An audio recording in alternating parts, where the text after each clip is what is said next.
오늘의 사연 시작하겠습니다. 안녕하십니까? 동호회 활동을 즐기는 30대 후반 남자입니다. 여기 방문하시는 분들 중에도 동호회에 활동하시는 분들 계십니까? 저도 결혼 전에는 사는 게 바빠 죽겠는데 무슨 동호회 활동까지 하느냐 하던 사람 중에 하나였는데 우연찮게 시작한 동호회 활동에 잊을 수 없는 추억이 생겨 몇 년째 이 동호회에 저 동호회 기웃거리며 활동을 하고 있습니다. 제 아내는 당연히 모르는 일이고 제가 동호회에 가서도 뭘 하는지 뭐 때문에 이렇게 열심히 나가는지 상상도 못할 겁니다. 하지만 저는 이 동호회에서의 만남이 스릴 있고 묘하게 중독적이라 이러면 안 되는 걸 알면서도 쉽게 빠져나올 수가 없네요. 제 인생 첫 동호회 활동을 다니다가 거기서 알게 된 누님이 한 명 있습니다. 그때가 제 나이가 30대 초반이었고 그 누님은 30대 후반이었는데 제 또래로 봐도 위화감이 없을 정도로 얼굴도 참하고 관리가 잘 되어 있는 상태였고 성격도 모난 곳 없이 좋은 사람이었습니다. 특히 동호회 특성상 운동을 많이 하다 보니까 관리가 남들보다 잘 되어 있는 건 당연한 일이었겠지만 그 누님이 워낙 얼굴도 동안이어서 자세히 보면 나이가 보이긴 하는데 언뜻 보면 저보다 나이가 훨씬 어려 보일 정도였습니다. 얼굴도 예쁘고 성격도 좋고 관리도 잘 되어 있는 그 누님이 그 나이를 먹도록 왜 시집도 못 갔는지 참 이해가 안 될 정도였어요. 이 누님은 동호회 안에서도 인맥이 좋은 마당발 회원이었고 아무래도 솔로로 지내는 걸 다들 알다 보니 남자 회원들도 엄청나게 따르는 사람이었습니다. 그때는 제가 동호회의 매력을 잘 못 느끼던 때였으니 지금 생각해보면 이 누님도 시집가지 않고 동호회에서 저렇게 수많은 남자들에게 둘러싸여 사랑을 독차지하는 화려한 솔로 생활을 하는 자신의 모습에 중독이 되었던 게 아닌가 싶었습니다. 그 누님은 말했다시피 동호회 내에서 모르는 사람이 없을 정도로 유명인이었습니다. 심지어 동호회 활동도 그 누님이 참석하는 여부에 따라 출석률이 좌우될 정도로 영향력이 있는 사람이었어요. 저는 아내 때문에 아무래도 동호회 활동만 하고 집에 돌아가야 했는데 우연찮게 동호회 사람들하고 처음 술자리까지 따라가게 되었던 날이 있었습니다. 마침 아내가 친정에서 하루 자고 오기로 했었거든요.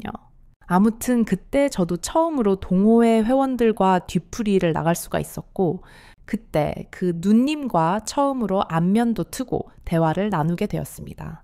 솔직히 말해서 그 전까지는 일부러 거리를 뒀습니다.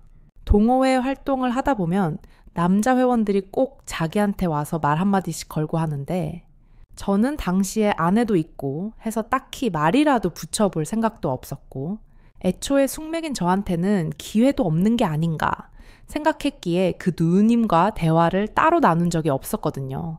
그런데 제 이런 태도가 오히려 그 누님의 자존심을 건드렸던 것 같습니다. 동호회의 모든 남자들이 자기한테 말 한번 붙여보려고 안달인데 저는 오히려 그녀에게 눈길조차 주지 않는 모습을 보여줬으니까요. 지금 생각해보면 참 그 누님의 그런 자신감이 오만하게까지 느껴지는데 아무튼 저는 덕분에 그날 밤 아주 특별한 경험을 하게 되었으니 아쉬울 건 없었지요. 그날 밤의 공기는 평소와 달랐습니다. 술 기운 때문이었을까요? 아니면 아내가 없다는 해방감 때문이었을까요? 어쩌면 이 금지된 호기심 자체가 제게는 새로운 종류의 흥분이었을지도 모릅니다. 이 감정이 정말 단순한 호기심일까요? 아니면 제 안에 잠자고 있던 무언가가 깨어나는 신호였을까요? 아무튼 저도 술이 몇 잔 들어가 있는 상황인데다가 누님이 여태까지 자기한테 관심을 안 보이던 제가 그녀와 대화도 나누면서 즐거워하고 있으니까 이 누님도 저를 보더니 그러면 그렇지 하는 듯한 느낌으로 다른 사람은 신경도 쓰지 않고 오직 저만 집중 마크를 하면서 계속 말을 걸어주고 있었습니다.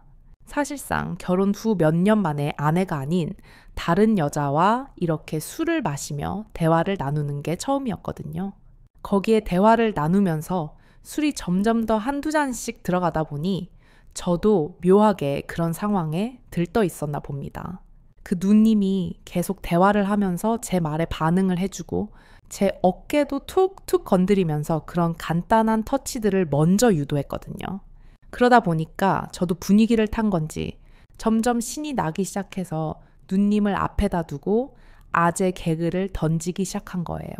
그게 제 술버릇이기도 하고 아내도 제 친구들도 심지어 회사 후배들마저도 제가 하는 아재 개그가 썰렁하다고 싫어들 하고 어디 가서 그런 거 하지 말라고 충고까지 받을 정도인데 그날은 분위기에 휩쓸려서 그걸 누님 앞에서 해버리고 만 겁니다. 누님, 혹시 역대 왕들 중에서 여자를 제일 탐하는 왕이 누군지 아세요? 하고 퀴즈를 냈죠. 누님은 골똘히 생각하더니 의자왕, 연산군 이러면서 정답을 맞춰보려고 하더라고요. 계속된 오답에 누님도 짜증이 났는지 콧소리를 내면서 제 어깨를 두드리며 빨리 정답을 알려달라는 거예요. 그래서 제가 정답은 대조영입니다. 하고 알려줬죠. 누님은 대조영이 왜 하는 듯한 표정으로 잠시 생각하다가 그 어감에서 주는 포인트를 정확하게 캐치하고는 배를 잡고 웃기 시작했어요. 정말 숨이 넘어갈 듯이 웃었습니다. 이제 와서 생각해보면 그 누님이 정말 제 농담이 재밌어서 웃은 게 아니고 이 동호회에서 항상 관심 받고 모든 남자 회원들의 관심을 독차지하기 위해 일부러 가짜로 웃었다고 생각합니다. 일종의 영업용 리액션이었던 거죠. 하지만 그때는 그런 걸 알 턱이 있나요? 모처럼 제 아내조차도 들으면 화부터 내는 저의 아재 개그에 눈물까지 흘리며 숨이 넘어가도록 반응해주는 누님을 보니 저도 모르게 누님에게 강한 호감이 가기 시작했네요. 그 웃음소리가 마치 제 존재를 인정해주는 달콤한 음악처럼 들렸습니다. 형편없는 농담 하나가 사람 사이의 벽을 이렇게 쉽게 허물 수 있다는 사실이 아이러니하게 느껴졌습니다. 어쩌면 우리는 진정한 이해가 아니라 그저 자신의 말에 웃어주는 사람을 원하는 것 뿐일지도 모른다는 생각이 들었습니다. 이 호감은 과연 그녀의 매력 때문일까요? 아니면 단지 제 외로움과 자존감을 채워주는 그녀의 반응에 대한 중독일까요? 그 웃음이 거짓이었다는 걸 알면서도 저는 그 순간만큼은 세상에서 가장 재미있는 남자가 된 기분이었습니다. 그렇게 처음 참석한 뒤풀이는 나름 괜찮은 시간을 보내고 돌아오게 되었습니다. 특히 집에 가기 전에 누님이 자기 연락처라면서 심심하면 아내 몰래 연락하라고 자기 전화번호를 제 핸드폰에 직접 찍어줬어요. 그 손길이 어찌나 짜릿하던지 아직도 기억이 생생합니다. 먼저 연락하라고 했지만 집에서 아내가 항상 곁에 있는데 제가 먼저 연락을 하기는 조금 곤란했습니다. 그래서 주로 회사에 나가서 아내 모르게 누님하고 문자로 대화를 주거니 받거니 했어요. 그런데 그때까지만 해도 그냥 누님이 저랑 친해지고 싶어서 그런가 보다 하고만 생각했는데 이 누님은 저한테 원하는 게 뭔지 모를 정도로 혼자 지내는 여자가 결혼한 남자에게 보내기에는 조금 과감한 그런 문자들을 보내기 시작했습니다. 예를 들자면 오늘 밤에는 혼자서 자야 한다던가 내 생각이 나서 잠이 안 온다는 식의 말을 하거나 했어요. 이 누님이 만나는 사람이 없는 건 이미 저랑 연락을 주고받으면서 알게 된 사실이었어요. 만나는 사람도 없고 혼자 사는 누님인데 혼자서 자는 건 당연한 거 아닌가 싶었습니다. 그런데 점점 대화를 나누다 보니 이 누님이 저를 아주 강하게 원하고 있다는 걸 알게 되었어요. 그 노골적인 메시지들은 저를 혼란스럽게 만들면서도 한편으로는 금지된 과일을 엿보는 듯한 스릴을 안겨주었습니다. 그러던 중 동호회에서 그나마 친하게 지내는 다른 남자 회원에게 충격적인 말을 듣게 되었습니다. 바로 그 누님에 대한 이야기였어요. 그 친구가 조심스럽게 저를 불러내더니 형, 그 누나 조심해야 돼요 라고 말하는 겁니다. 그 누나 동호회 남자들 중에 안 건드려 본 사람이 없어요. 그런데 이유는 모르겠는데 특히 결혼한 남자만 보면 눈이 뒤집어져요. 그 회원의 말에 따르면 그 누님 때문에 가정이 파탄, 난 남자도 몇 명 봤다고 하면서 요즘 자기가 보기에도 그 누님이 저한테 의도적으로 접근하고 있는 게 워낙 티가 나니 저보고 조심하라고 하더라고요. 그 말을 듣는 순간 머릿속이 복잡해졌습니다. 누님이 저에게 보냈던 애매한 메시지들, 과장된 웃음, 그리고 은근한 스킨십까지 모든 퍼즐 조각이 딱딱 맞춰지는 기분이었습니다. 저는 그저 특별한 호의를 받는다고 생각했는데 그게 아니었던 거죠. 저는 그저 그녀의 수많은 사냥감 중 하나에 불과했던 겁니다. 이 사실을 알고 나니 그때부터 일부러 누님하고 거리를 두려고 노력하게 되었습니다. 아내가 친정에 또 가거나 하면 어떻게 몰래 하루 정도는 저도 같이 즐길 생각이 아예 없었던 건 아니지만 그 누님 때문에 파탄 난 집구석이 한두 개가 아니라는 말을 들으니 덜컥 겁이 났습니다. 제 평화로운 가정을 제 손으로 망가뜨릴 수는 없었으니까요. 그런데 참 아이러니한 것은 그 위험하다라는 경고가 오히려 그녀를 더 매력적으로 보이게 만들었다는 점입니다. 마치 위험, 만지지 마시오라는 팻말이 붙어있는 물건에 더 손을 대고 싶어지는 심리랄까요. 그녀와의 관계가 단순한 일탈이 아니라 한 가정을 파괴할 수도 있는 위험한 불장난이라는 사실이 되려 제 심장을 더 두근거리게 만들었습니다. 이 스릴, 이 긴장감은 대체 무엇일까요? 정말 그녀에게 끌리는 걸까요? 아니면 단지 이 위험한 게임 자체를 즐기고 있는 걸까요? 경고를 들은 후 저는 그녀를 피하면서도 계속해서 그녀를 의식하게 되었습니다. 그녀의 모든 행동 하나하나가 다르게 보이기 시작했습니다. 그런데 또 막상 제가 연락에 대답도 없고 동호회에 나와서도 그녀를 일부러 피하고 있으니 그 누님 입장에서는 오히려 안달이 나더라고요. 마치 손에 잡힐 듯 잡히지 않는 물고기를 놓치기 싫어하는 낚시꾼처럼요. 제 관심을 끌려고 일부러 제 근처에서 깔짝깔짝 왔다 갔다 하면서 제 시선을 사로잡으려고 애쓰는 게 눈에 보였습니다.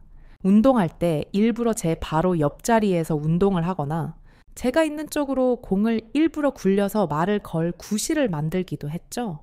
그녀의 그런 행동들은 마치 잘 짜인 연극의 한 장면 같았습니다. 이전에는 그저 친절함이라고 생각했던 모든 것들이 이제는 명백한 유혹의 기술로 보였습니다. 하지만 저에게는 아내가 세상에서 제일 무서운 존재였기에 최대한 이 누님을 피하기 위해 노력을 했습니다. 아내에게 들켰을 때 그 싸늘한 눈빛을 상상하는 것만으로도 등골이 오싹했거든요. 그래서 저는 더더욱 그녀에게 철벽을 쳤습니다. 자연스럽게 그녀는 저에게 집착하는 그림이 나오기 시작했고 그것 때문에 또 생각지도 못한 사람이 한 명 더 끼어들게 되었어요. 바로 이것이 제 의도와는 전혀 다른 결과를 낳을 줄은 꿈에도 몰랐습니다. 제가 그녀를 피하면 피할수록 그녀는 더욱 저에게 매달렸습니다. 동호회 사람들 모두가 그 광경을 지켜보고 있었죠. 저는 그저 제 가정을 지키기 위해 방어적인 태도를 취했을 뿐인데 다른 사람들 눈에는 제가 그 마성의 누님조차도 거절하는 대단한 철벽나무로 비쳤던 겁니다. 심지어 어떤 회원들은 제가 혹시 엄청난 비밀을 가진 사람이 아닐까 수군거리기도 했습니다. 저 사람 보통 내기가 아니야. 그 누님을 저렇게까지 쳐다도 안 보다니 이런 식의 말들이 들려왔죠. 이런 상황 자체가 참 우스꽝스러웠습니다. 저는 그저 겁쟁이일 뿐인데 말입니다. 하지만 이 아이러니한 상황이 저를 동호회 내에서 예상치 못한 주인공으로 만들어버렸습니다. 저의 무관심이 오히려 저를 가장 흥미로운 존재로 부각시킨 것입니다. 사랑의 심리학이란 참 묘해서 쉽게 얻을 수 없는 것에 더 큰 가치를 부여하게 되는 모양입니다. 그녀의 노골적인 집착을 보면서 저는 한편으로는 두려움을 느끼면서도 다른 한편으로는 기묘한 우월감을 느꼈습니다. 수많은 남자들이 그녀의 발 아래에 있었지만 오직 저만이 그녀를 애태우게 만들고 있었으니까요. 이 감정은 과연 무엇일까요? 단순한 허영심일까요? 아니면 남성으로서의 원초적인 정복욕이 충족되는 쾌감일까요? 제 안에서 두 개의 자아가 싸우는 것 같았습니다. 가정을 지키려는 모범적인 남편과 이 짜릿한 게임을 더 즐기고 싶어하는 위험한 남자 사이에서 말이죠. 그리고 이 팽팽한 긴장감 속에서 새로운 인물이 무대 위로 등장할 준비를 하고 있었습니다. 동호회에서도 예쁜 걸로는 상위권에 속하지만 그 누님의 부침성 때문인지 존재감이 그다지 없는 여자 회원이 한 명 더 있었거든요. 그런데 그 누님이 저한테 집착하며 매달리는 모습을 보이니 그게 여자 회원들끼리의 경쟁심을 불러일으켰나 봅니다. 동호회에 나오는 또 다른 여자 회원이 저에게 관심을 표현하기 시작한 거예요. 여자들의 세계는 알다가도 모를 일입니다. 그 동호회 안에서도 또 여자들끼리 보이지 않는 서열이 존재하는 것 같았고 그 안에서 정말 정치판 뺨치게 이런저런 일들이 발생하고 있더라고요. 그 또 다른 여자 회원이 저한테 접근하더니 저 언니는 관심도 없어 보이는 사람한테 왜 저런데요? 하면서 저와 말문을 트려고 하더라고요. 이 여자는 아마 누님과는 전혀 다른 성향의 회원인 듯 보였습니다. 외모로만 따지면 조금 참해 보이는 약간 어르신들께서 며느리감으로 삼고 싶어 하는 그런 단아한 미모를 가지고 있었어요. 또래 남자건 연하의 남자건 연상이건 연령 상관없이 모든 남자들을 홀리게 만드는 누님과는 전혀 다른 매력이었죠. 하루 정도 같이 놀기에는 조금 부담스러운 그런 외모라고 해야 하나요? 아무튼 그녀에게 이 누님은 눈엣 가시이자 라이벌 같은 존재였던 겁니다. 그녀는 외모에서 풍기는 이미지가 있으니 이 누님처럼 이 남자 저 남자한테 먼저 꼬리치면서 관심을 끌기에는 자존심도 있고 어려움이 있었던 거예요. 그런데 조금만 호응해주면 마음도 몸도 다 줘버리는 누님이 있는 상황에서 이 동호회에서 항상 남자들의 관심을 독차지하는 건 누님이 가장 먼저였으니 이 여자는 누님 때문에 항상 2등도 못 되고 겉절이 취급을 받았던 겁니다. 그런 와중에 이 누님이 아주 목을 맬 정도로 저에게 관심을 보이고 있는 상황에도 제가 아무런 반응도 주지 않는 모습을 본 거죠. 그리고는 제 의사는 상관도 하지 않고 그녀와 누님 사이에서 저를 먼저 차지하는 사람이 이기는 것처럼 경쟁이 시작되어 버린 겁니다. 사실 저는 그때까지만 해도 일이 어떻게 돌아가는지 전혀 알지 못했어요. 여자들한테 이렇게 복잡한 경쟁의 세계가 있다는 것도 몰랐으니 말입니다. 저는 그저 두 여자 사이에서 어리둥절한 경품이 되어버린 셈이었죠. 그 새로운 여자의 접근은 처음에는 신선했습니다. 누님의 노골적이고 공격적인 대시와는 달리 그녀의 접근은 훨씬 더 계산적이고 은밀했습니다. 그녀는 저에게 동정심을 유발하는 방식으로 다가왔습니다. 많이 힘드시죠? 저 언니 때문에 라며 제 편을 들어주는 척했죠. 이 상황의 아이러니는 제가 아무것도 하지 않았다는 점입니다. 저는 그저 제 자리를 지키고 있었을 뿐인데 두 여자가 저를 중심으로 전쟁을 벌이기 시작한 것입니다. 제 존재 자체가 그들의 경쟁심을 자극하는 도화선이 된 거죠. 이 기묘한 삼각관계 속에서 저는 점점 더 혼란스러워졌습니다. 한 명은 위험한 불꽃 같았고 다른 한 명은 잔잔한 독 같았습니다. 과연 이 관심은 진정한 나를 향한 것일까? 아니면 단지 라이벌을 이기기 위한 수단에 불과한 것일까? 저는 점점 더 이 연극의 중심에 서게 되었고 곧 다가올 폭풍을 예감하지 못했습니다. 그러다 또다시 아내가 친정에 가게 되는 날이 생겼고 저도 딱히 할 게 없다 보니 동호회에서 뒤풀이 모임이 있으면 거기나 따라 나가야겠다고 생각했습니다. 그래서 단체 채팅방에다가 오늘 혹시 뒤풀이 있나요? 하고 물으니 그날따라 모임이 없던 건지 아무도 제 말에 반응도 없고 대답도 없었어요. 그래서 아쉽지만 그날은 글렀다고 생각했는데 바로 그 두 번째 여자 회원, 단아한 외모의 그녀에게서 개인적으로 연락을 받게 됩니다. 지금 저희 몇 명 모여서 2차 하고 있는데 오고 싶으면 오세요. 라는 메시지였죠. 그래서 별 의심 없이 그녀가 말해준 장소로 나갔는데 그녀가 가게 앞에서 저를 기다리고 있었습니다. 모임을 하고 있다는데 왜 가게 안에 있지 않고 밖에 있느냐고 물으니 그녀는 잠시 머뭇거리다 사실대로 말해주더라고요. 사실은 알고 봤더니 2차 모임이 따로 있던 건 아니고 그녀가 그냥 저랑 단둘이 만나고 싶어서 자리를 만든 거라고요.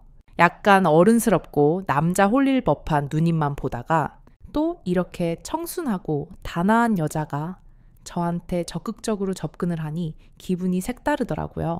그리고 그 여자 회원의 속셈이 뭔지 그때는 몰랐기도 하고 아내도 친정에 가 있으니 모르겠지 싶어서 그녀와 둘이 술집 안으로 들어가게 되었습니다.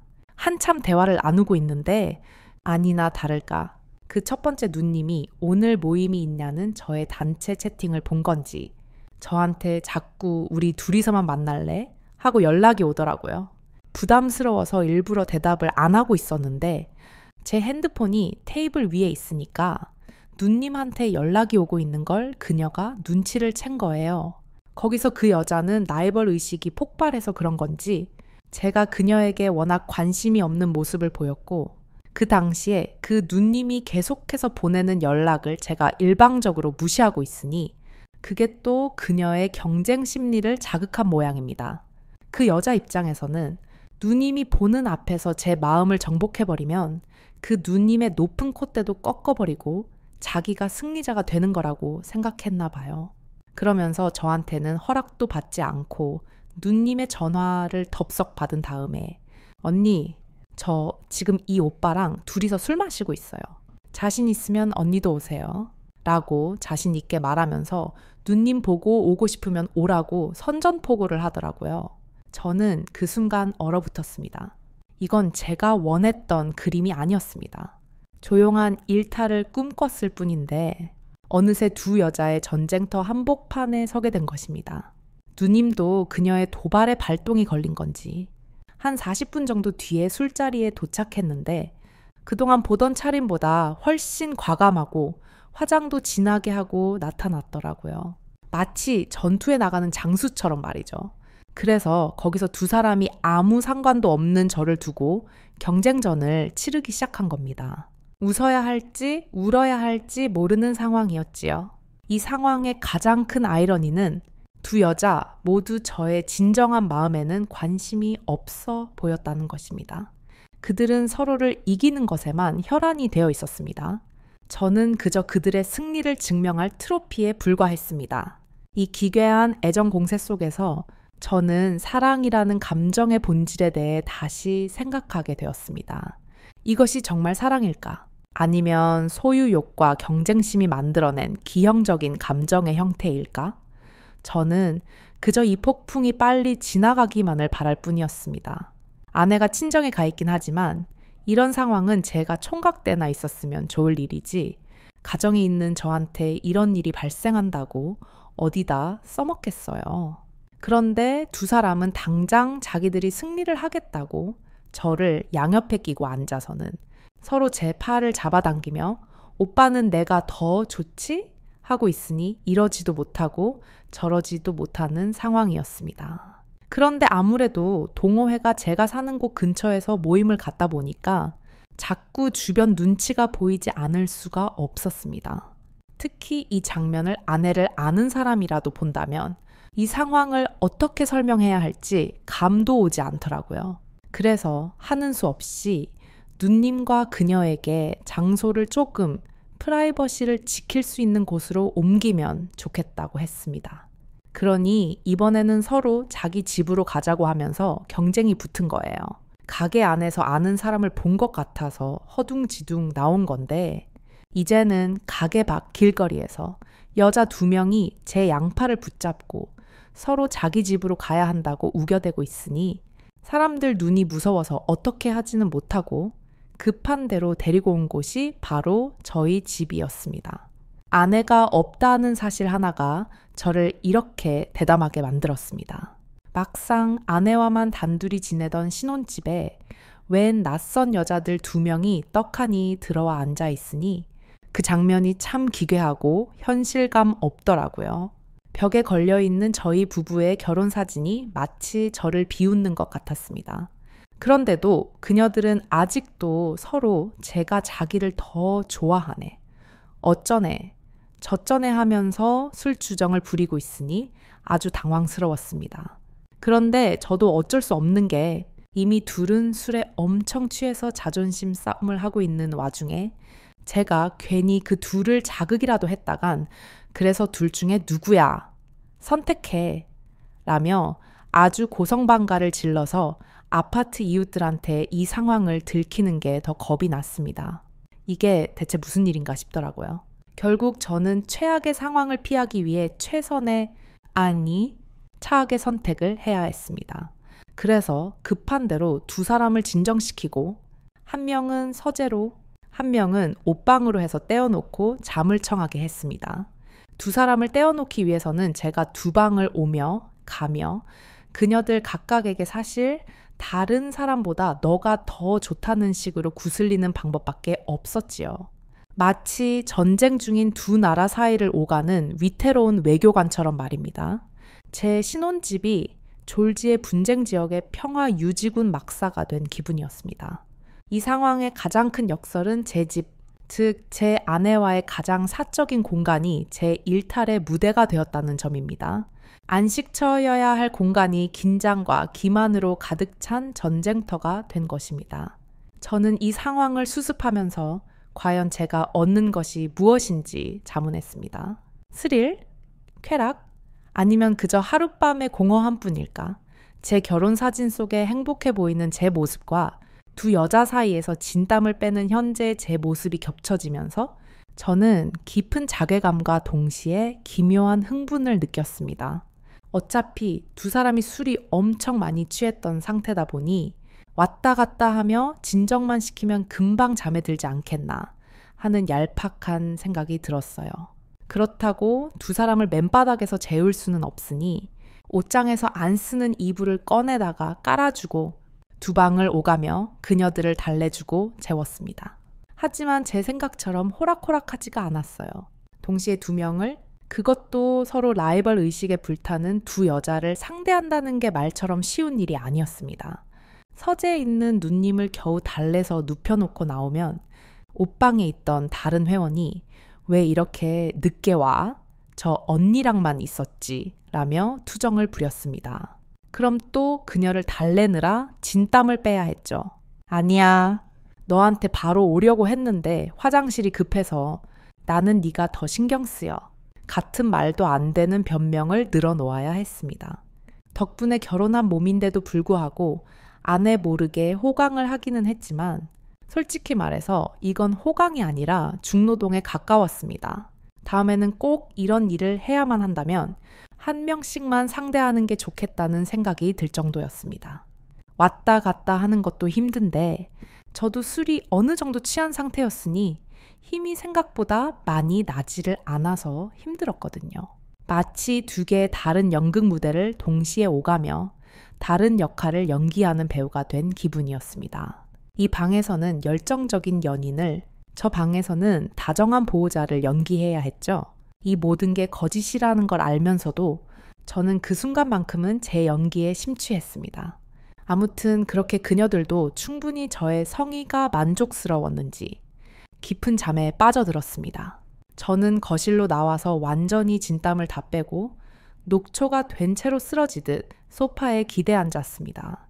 사실 아내 한 명 상대하는 것도 힘들어서 대충 하고 끝내던 상황이었는데 아무리 운동을 쉬지 않고 하고 있어도 힘든 건 힘든 일이었습니다.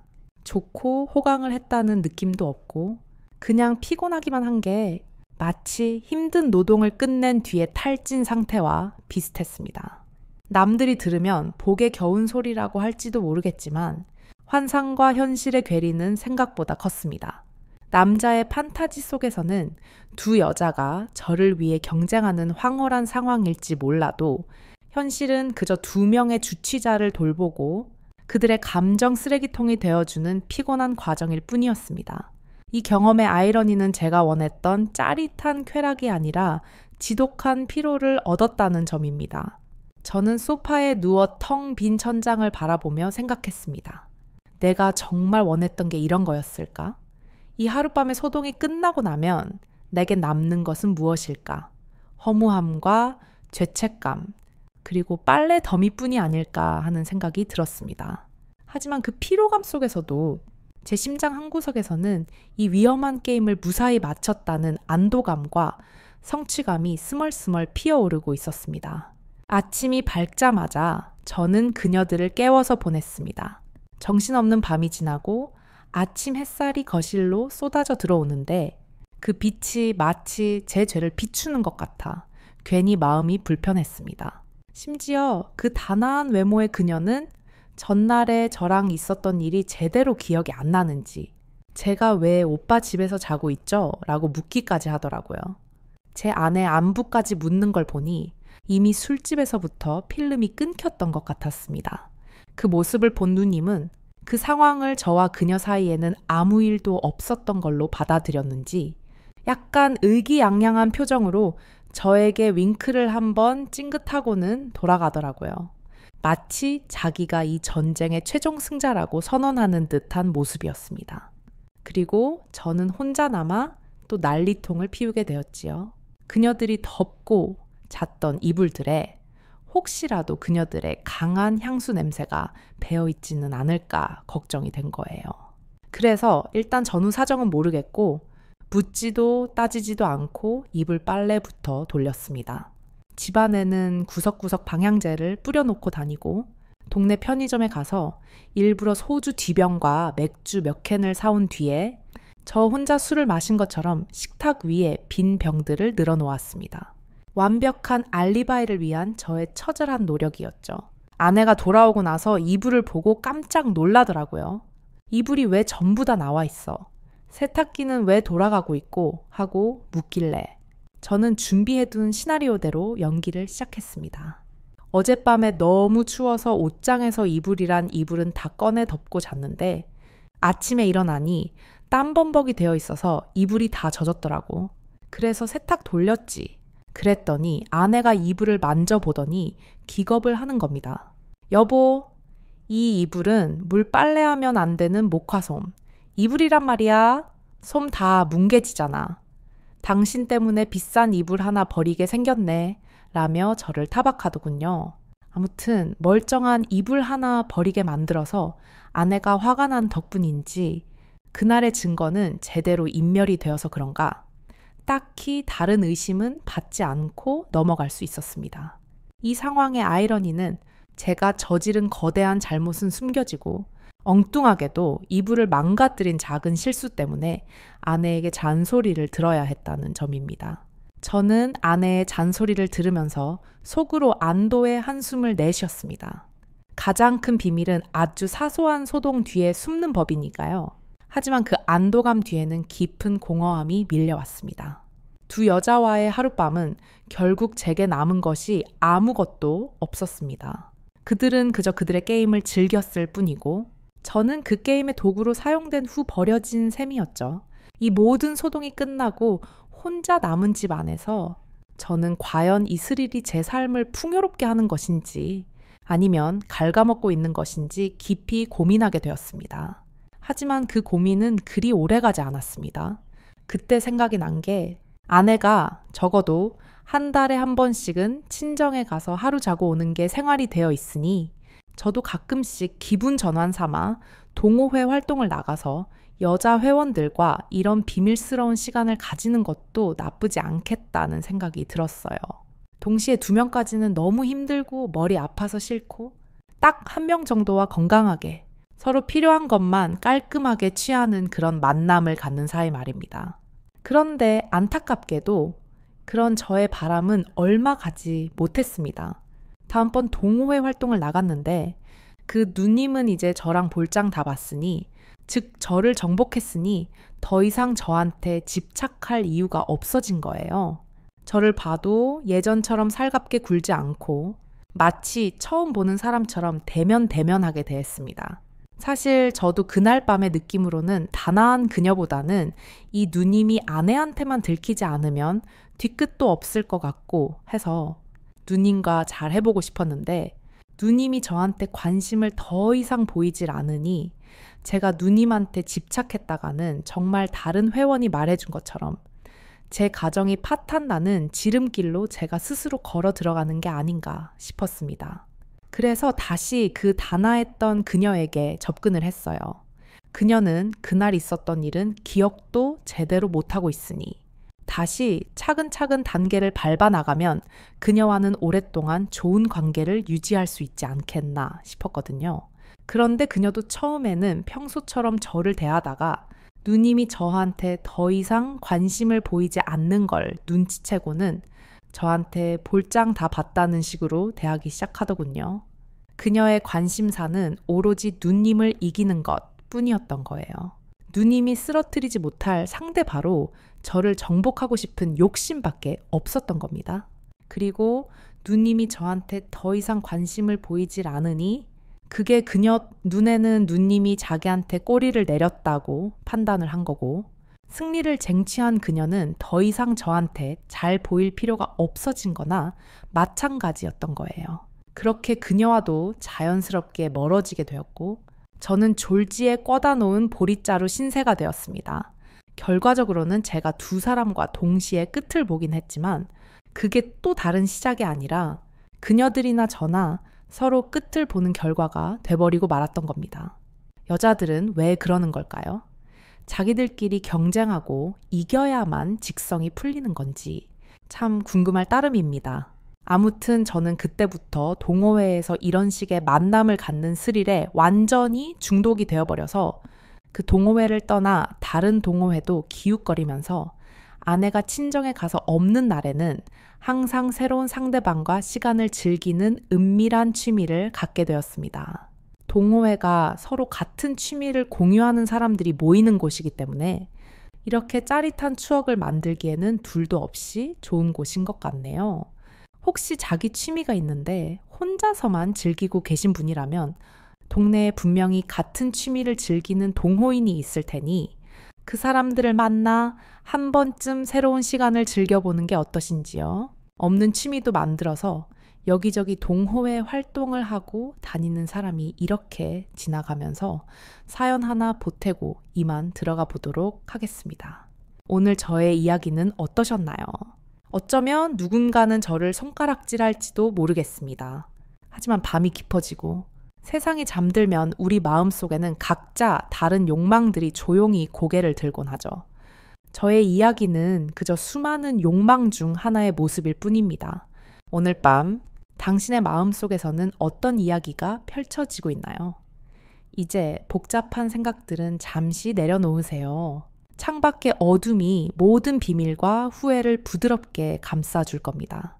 이불을 목까지 끌어당기고 가장 편안한 자세를 찾아보세요. 제 목소리가 당신의 귓가에 머물며 당신을 포근한 잠의 세계로 이끌어 줄 테니까요. 하루 동안 쌓였던 긴장과 피로가 눈 녹듯 사라지고 당신의 몸과 마음이 점점 더 가벼워지는 것을 느껴보세요. 모든 소음이 잦아들고 오직 당신의 고른 숨소리와 저의 나지막한 속삭임만이 이 공간을 채웁니다. 잘 자요. 좋은 꿈 꾸고요. 내일은 또 새로운 이야기가 당신을 기다리고 있을 겁니다.